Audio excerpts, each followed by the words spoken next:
Pokemon is known for its extremely long lifespan, with games still being relevant 30 years later.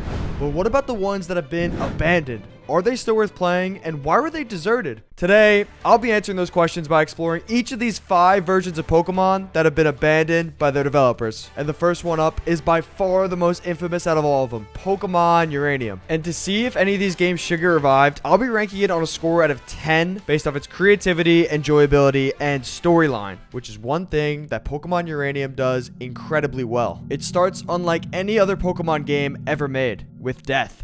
10 years before the main story, a nuclear power plant was having a meltdown that no one knew how to fix, until the character's mother, Lucille, went down deep into its core and deactivated it, but killed herself in the process. At least, that's what we're told. The main story takes you through a journey about uncovering this truth, introducing a whole new region and new Pokemon, with nuclear meltdowns like this occurring again. And since there's no one there to save it, certain Pokemon now have a desire to absolutely murder you. Kill the intruder, crush, destroy, kill. Interesting. I actually ended up catching this guy and wondered what his typing would be, but it was just poison and psychic, which I did not expect. As for the gyms in the Tandor region, which is the region we're in, they add unique aspects to the story and offer challenges that will have you reacting like I did. That is a scary sight. Oh dear Lord. It could be over for the team. We are screwed. We are so screwed. Sturdy. Oh, it's great. Hopefully we can live this maybe once. Maybe once. We'll fake out. Fake out, then auto kill with water pulse. Come on. Beautiful. No, that's nothing. No. Damn it. I eventually defeated him, but getting gym badges in this game was getting really hard, with it on average taking around 5 attempts just to get one single badge. And I consider myself good at the game, but clearly I'm not. So you won't have this problem. Now, throughout this story, the father wants to believe his wife was never actually killed, but having the death on his mind still deeply affected him. So he dedicated his life to his work and actually finding her. So now we have a neglectful dad, potentially dead mom, and a constant exposure to nuclear waste. What a life this kid has. And power plant meltdowns just continued to happen. With seemingly no hope in sight, we finally reached an area where we found out who was actually behind it. I've never seen them act like this before. What's happening? I've got a bad feeling about this. What is happening? What was that? Something inside the power plant? But how? I'm afraid we're about to see some shit go down right now. Get down! Oh. Yo. Whoa. It's gone. The uranium's gone. Where is it? You! Stop right there. Who are you? Identify yourself or we'll attack. We are Curie. We are Urain. Stand aside or face oblivion. I don't even know how. I'm not yelling that. Urain. Quantum leap. There's some crazy moves going on here. They ended up dipping out. But who is this unknown figure? In order to finally answer that question, I took on the Elite Four. And right as I was about to fight the final member, we got interrupted by these masked figures. With the spread of radiation in the area, and the only one who had access to a hazmat suit, I had to take them on. Urain, how we doing? Toxic Fallout? How about Intimidate? Beautiful work. Metal Cruncher? Oh, dear Lord. We're going to go ahead and use the Mega Evolution. Use Earthquake, and it was only fitting that our starter saves the day. Bang.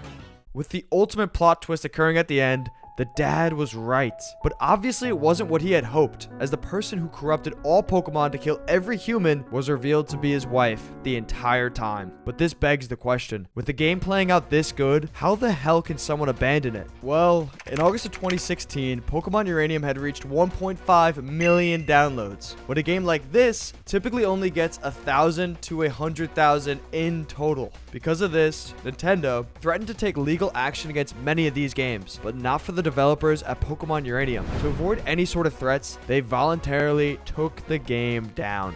Uranium is definitely getting a 9.2 out of 10 from me, but make sure you stick around because I'll be writing a review online vouching for why the game that gets the highest score still needs to be played. The next game is Pokemon Liquid Ocean, and its story is definitely a unique one, but not for the reasons you might think.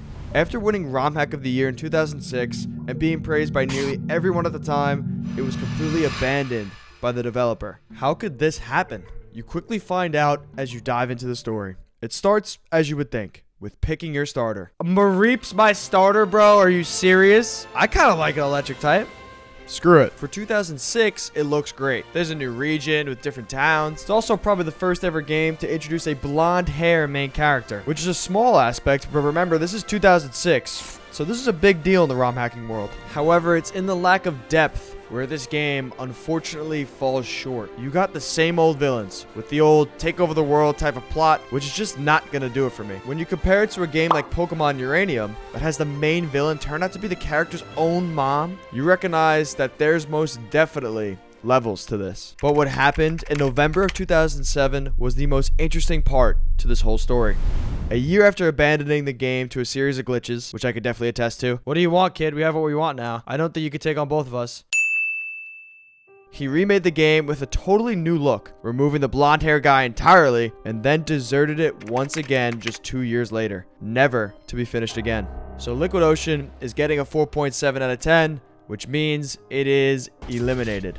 Next up is Pokemon Godra, and it takes place in a region that just went through a civil war. Choosing the side you want to be on will dramatically change the course of your story. West Godra is known for being extremely dangerous, having conditions that make it really difficult for anyone to live their lives. Now, East Godra, on the other hand, offers a completely separate story, focusing on the study of Pokemon rather than using them for war. The game has a very interesting way of starting. Now, if I told you that you could live in any era, which era would that be? The Middle Ages. Each age tells you what generation your starter will belong to, which is a pretty sick way of doing it. But from here on out, the stories are dramatically different.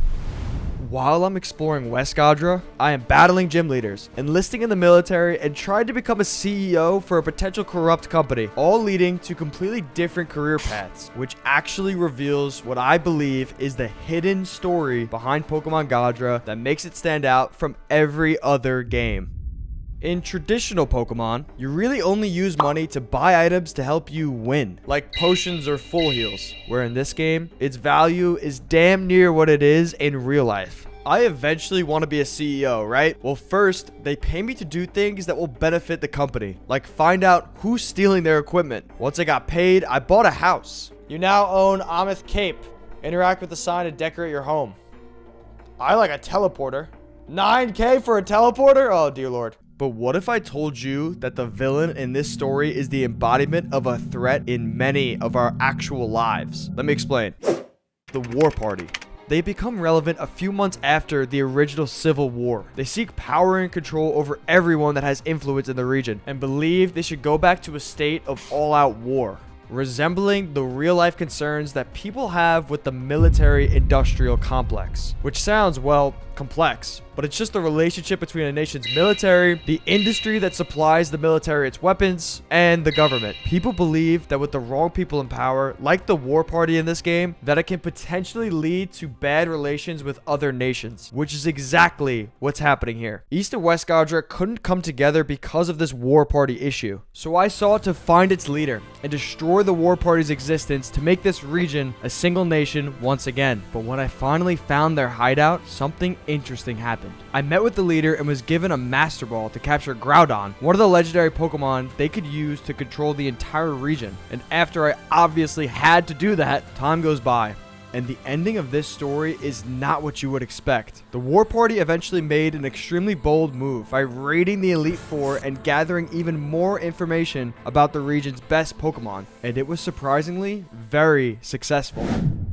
They forced not only the Elite Four members to resign, but the champion as well, thus eradicating any information the region had on the War Party. And then they disappeared, never to be seen again. Of course, this game has not been updated since 2023, and it's not looking good for it. However, Pokemon Godra is actually getting a 9.4 out of 10, which means it's in the lead, and Uranium is now eliminated. Leaving only 2 games left, can either one beat the highest score? Have you ever wondered how Pokemon came in contact with human life? Or better yet, how they were used by humans? Well, you'd be in luck, because Pokemon Discovery takes you back into history and shows you how we used Pokemon in a story filled with murder and mystery that keeps getting better and better as you go on. Instead of being welcomed into the world of Pokemon, we were faced with an attack. Sure as hell, I'll start swinging with my crowbar. 1, 2. Am I about to get assaulted?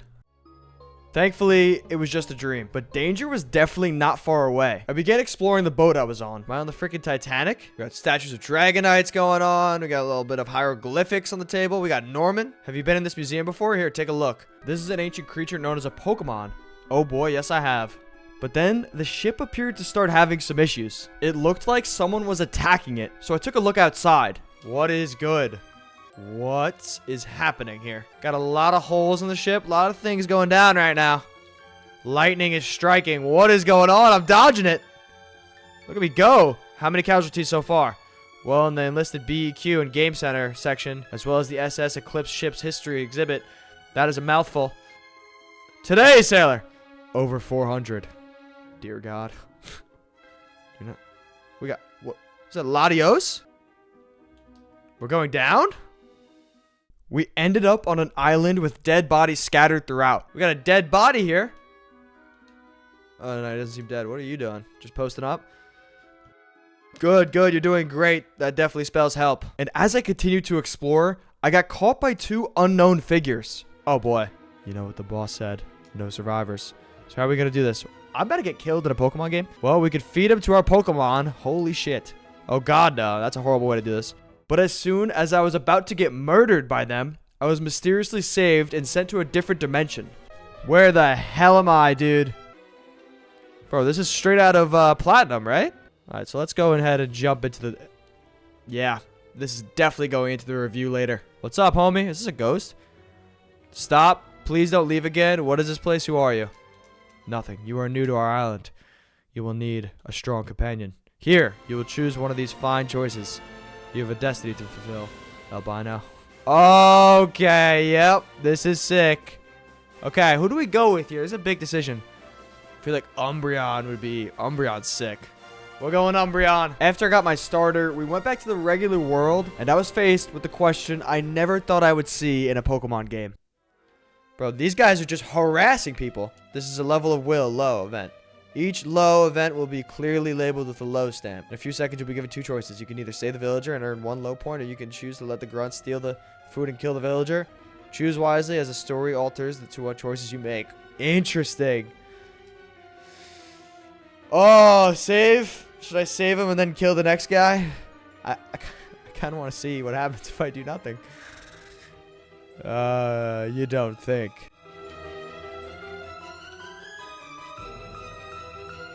Time to pay the ultimate price. Yo, what the hell was that? Pokemon Discovery unfortunately ends here and has not been updated since 2018. Like Liquid Ocean, this game was abandoned twice. But unlike Liquid Ocean, this game had a ton of potential, but potential alone won't win this. So Pokemon Discovery is getting an 8.3 out of 10, which means it is eliminated. Pokemon Stranded is up next, and if I told you that this game has no gyms, traditional trainers, or badges, yet is potentially better than a regular Pokemon game, you'd probably think I'm an idiot. How do you level up or get Pokemon? And most importantly, how the hell does this play out? This game's story is unlike anything I have ever seen before. Pallet Town has been taken over by Team Rocket, and when you try to confront them, they immediately teleport you to an island that was previously inhabited by a survivor who went insane. You seem like a human who doesn't need to eat, sleep, or talk to survive. I wish the last human was also like you. Oh boy, he must have not made it out alive. Purple Shirt Lab, is anyone in here or is it abandoned? Oh boy. It's abandoned. As I continued exploring in the lab, I quickly realized that this wasn't your standard island. The people who previously lived here conducted research experiments, and their goals remained unclear. Sevi Island innovation status, 5th April. Alita is cleared of suspicion. Without her help, we could have never managed to get Sevi Island all under our own, especially with the champion of Kanto constantly interfering with us. Below is a checklist. The name Alita is handwritten and circled out. My new goal was to find out who this Alita was and what were they trying to accomplish. But before I could find out that answer, I began exploring every single aspect of this island, and on the way, I stumbled upon a few interesting items. A multi-purpose device that can be used to cut, surf, strength, and rock smash. We have an HM device, ladies and gentlemen. Oh, my starter is Eevee. Charizard, bang! Let's go! You can make tools in this game. That's sick. Machoke seems buffed enough to make a ranch for your Pokemon. Hell yeah. He built a freaking ranch. Now that I had an actual viable team to use, I started uncovering the mystery of this island. And the depth of its story was really unbelievably shocking. On the coast, looking off at the rocks, I met the only other living human on this island, at least that I know of, and he shockingly wanted to help me get back to Palatown. But in order for us to do that, he teleported us back to his hometown to ask more people for help. But when we attempted to leave, the cop suspiciously stopped us. What kind of nonsense is this? I am sorry, but our hands and legs are tied here. The champion of Hoenn has personally requested everyone to not get involved with any affairs of those nameless islands. If we take any actions here, she, along with the Hoenn police, will go nuts over this. It was clear that this champion of Hoenn was most likely Alita, which is a huge problem. I knew an eventual battle was bound to happen, so I needed two things: an easy way to move around the island to gather more clues, and a way to actually level up my Pokemon. Luckily, the game already had an incredibly creative idea for both of these. Welcome to the Pidgeot flight service. Would you like to visit somewhere on Pidgey's back? Where would you like to go? I guess I gotta go somewhere.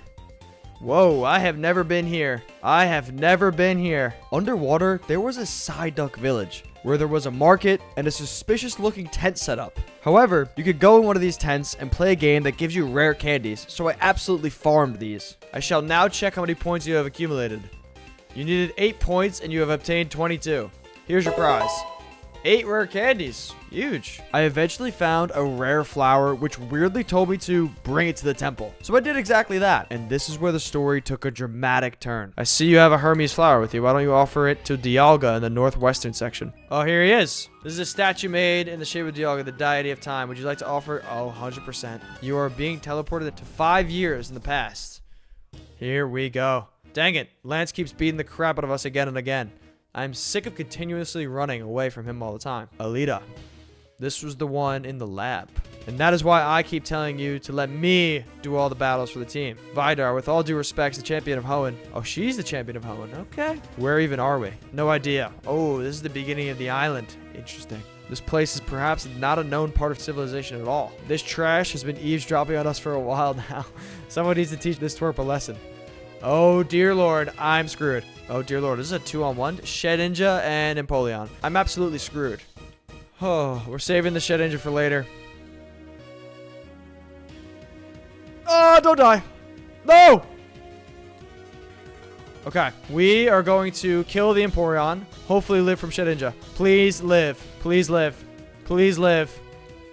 Oh, he missed! We're just gonna kill you. Okay, Shedinja.